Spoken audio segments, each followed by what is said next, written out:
संकट आता है हिमाचल प्रदेश में, आपदा आती है हिमाचल प्रदेश में, तो जिंदगी बचाने के लिए कहा, प्रधानमंत्री जी ने व्यक्तिगत रूप से फोन करके कहा, गृह मंत्री जी ने व्यक्तिगत रूप से कहा, जो भी करने की आवश्यकता है वो करने के लिए हमारी ओर से पूरी मदद होगी।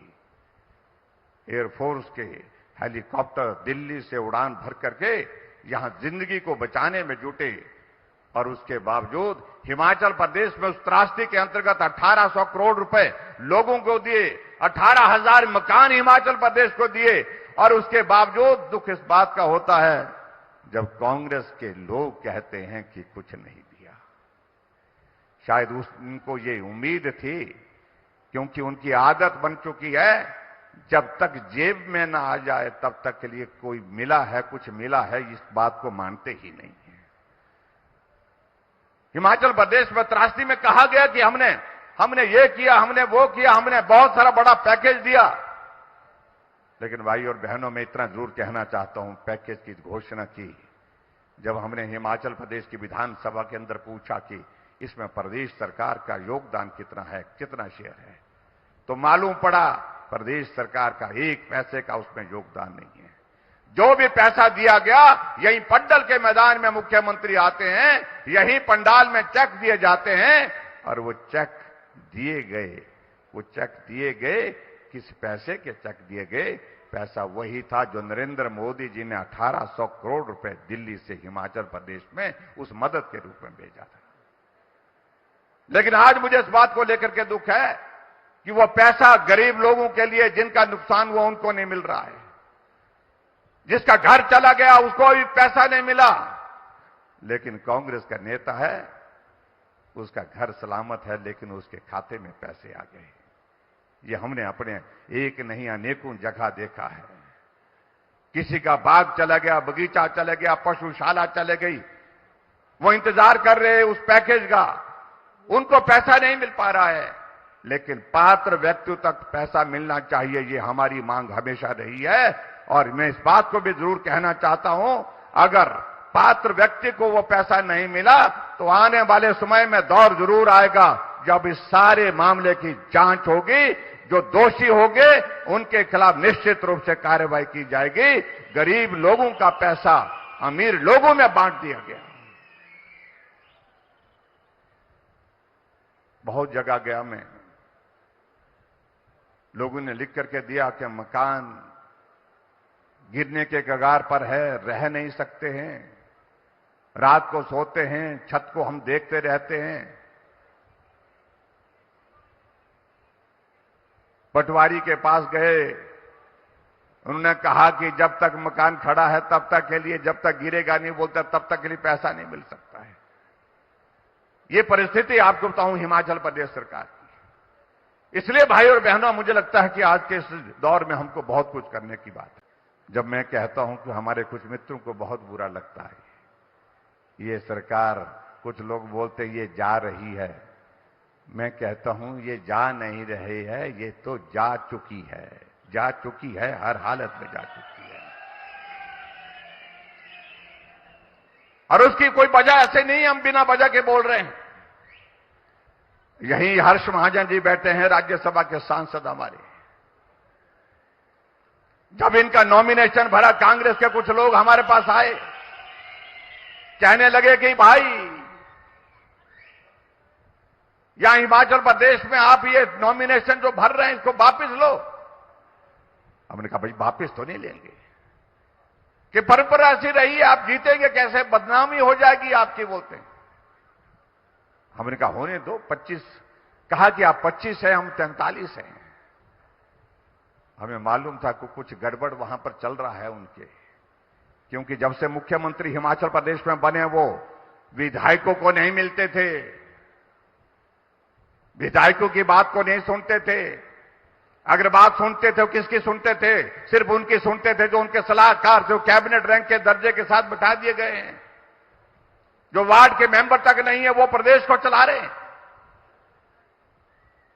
उनके विधायकों ने कहा कि आप गलत कर रहे हैं, कहते हैं कि मुझे खुद पता है,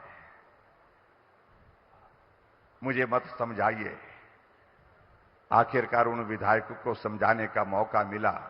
राज्यसभा में वोट डालने की बात आई तो उन्हें चोरी छुपे नहीं कांग्रेस के पोलिंग एजेंट को वोट दिखा करके कि हम जा रहे हैं और ये हम करके जा रहे हैं। 14 महीने आपने जलील किया, बार बार जलील किया, और आत्म सम्मान के लिए आज खड़े होने की आवश्यकता है और आत्म सम्मान के लिए हम खड़े हैं। हम नतीजा भुगतने के लिए भी तैयार हैं, लेकिन आत्म सम्मान और स्वाभिमान के साथ कोई समझौता नहीं करेंगे। परिणाम निकला, हम जीत गए और जीत होनी भी निश्चित रूप से थे भाई और बहनों, क्योंकि कांग्रेस की ओर से जो कैंडिडेट दिया गया था वो कैंडिडेट वो था जो 25 साल तक सुप्रीम कोर्ट में राम के अस्तित्व को चुनौती देता रहा। राम पैदा ही नहीं हुए, किसने देखा, किसने कहा कि अयोध्या में पैदा हुए? ऐसे प्रश्न पैदा करते थे मनु सिंह जी। जब पर्ची पर बात आई, बराबर बराबर वोट हो गए, तो हमने कहा कि अब तो भगवान रामचंद्र जी ही हमारी रक्षा करेंगे। और होता भी वही है जो कहते हैं ना, होए वही जो राम रची राखा। और पर्ची निकली तो भारतीय जनता पार्टी की जीत हुई। हर्ष महाजन जी राज्यसभा चले गए। जो कहते हैं कि सरकार कांग्रेस पार्टी की काहे की सरकार है, बहुमत, प्रचंड बहुमत होने के बावजूद भी सरकार हार गई है। और नैतिकता तो यह बनती है, उनको त्यागपत्र देना चाहिए था, लेकिन नहीं दिया। भाई और बहनों, इससे आगे बढ़कर के हम देखते हैं, दूसरे दिन बजट था। बजट में भारतीय जनता पार्टी के 15 विधायकों को उठा करके सड़क में फेंक दिया गया, तब जाकर के बजट पारित हुआ। किस बात की सरकार है? और यहां ठीक कहा हमारे साथियों ने कहा कि कांग्रेस पार्टी की अध्यक्षा चुनाव क्यों नहीं लड़ी? वो तो सांसद थी, यहां से टिकट मांगने की जरूरत है, टिकट खुद ही वो अपने आप तय कर सकती हैं, अध्यक्षा है। लेकिन मना इसलिए कहा, खुद प्रेस कॉन्फ्रेंस करके कहा कि हमने जलालत का बहुत लंबा दौर सुना और इस दौर से हम बाहर निकलना चाहते हैं। हमारी बात नहीं सुनी जा रही है, ना मानी जा रही है, कार्यकर्ताओं के काम नहीं हुए, इसलिए उन्होंने कहा कि मैं चुनाव नहीं लड़ूंगी। और उनके सपुत्र जो यहां से लोकसभा का चुनाव लड़ रहे हैं, मैं उनके बारे में ज्यादा नहीं कहना चाहता, इतना ही कहना चाहता हूं भाई, क्या यह सत्य नहीं है कि जब विधानसभा के अंदर आपने प्रेस कॉन्फ्रेंस की पत्रकार वार्ता की, उसमें आपने जिक्र किया, आपने कहा कि मेरे पिताजी की वजह से हिमाचल प्रदेश में कांग्रेस पार्टी की सरकार बनी, हर पोलिंग बूथ पर उनका फोटो लगा दिया गया। लेकिन सरकार बनने के बाद उनकी दुखद मृत्यु के पश्चात उनके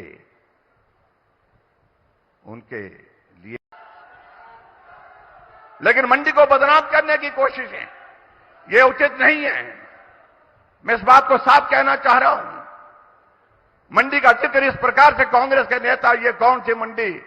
कांग्रेस के नेता जो चुनाव लड़ रहे हैं, जो चुनाव लड़ने के चुनाव लड़ा रहे हैं, क्या उनको नहीं मालूम कि मंडी का अभिप्राय क्या है? क्या आपने क्या मंडी समझ रखा है इसको? ये मंडी वो मंडी है जिस मंडी को मांडव ऋषि ने अपना तपोस्थली बनाया। मांडव ऋषि के नाम पर इस मंडी का नाम पड़ रहा है। इस मंडी को इस तरह से बदनाम करने की अगर कोशिश करूंगा तो भुगतना पड़ेगा। इस बात को मैं बड़ा साफ कहना चाहता हूं। 1000 संस्थान हिमाचल प्रदेश में बंद कर दिए प्रदेश की सरकार बनने के बाद। चले हुए संस्थान, खुले हुए संस्थान बंद कर दिए। क्या यह सारा जवाब मांगने का हक नहीं है पूरे प्रदेश भर को? यहां माता बहनें बैठी है, कहा कि 1500 रुपए कैबिनेट की पहली बैठक में मिलेंगे। 15 महीने बीत गए, एक महिला को मिला नहीं। और उसके बाद अभी जब लोकसभा का चुनाव आता है तो लोकसभा के चुनाव के लिए फिर से उसी तरह से बात करते हैं कि फार्म भरो, आपका जो है 1500 रुपए दिए जाएंगे। कितनी बार जलील करेंगे आपने हमारी माताओं बहनों को? गोबर की गारंटी 2 रुपए किलो के हिसाब से बेचेंगे, खरीदेंगे बोलते हैं। अब तो वो गोबर भी सूख गया भाई और बहनों। 16 महीने से सुखू भाई तो आए नहीं।